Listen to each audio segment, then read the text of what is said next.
uMspala wasenquthu iwona osanda kufakwa ngaphansi kweso lomlawuli kulesifundazwe. Lokho kulandela isinqumo senkantolo ephakeme yaseMgungundlovu enqume ukuthi uqashwa kwezikhulu esithile zaloMspala akuhanjiswanga ngendlela kanye nombiko womcwaningemabhuku otshengisa ukungaphathwa kahle kwemali yomkhandlu. I-IFP ke kepha isola uhulumeni wesifundazwe ngokusebenzisa amandla awo ngendlela engafanele.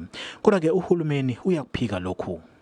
The Auditor General have indicated that Nquthu regress. They receive disclaimer. What does that mean? That means they are not doing well in terms of the Auditor General.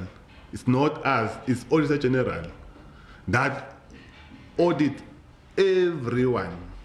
uHlomuka uthi sisenzima isimo kuMaspala waseMkhanyakude. I regret to say there is a positive progress that we have recorded at Mkhanyakude, despite our best effort during this intervention, but we still have hope.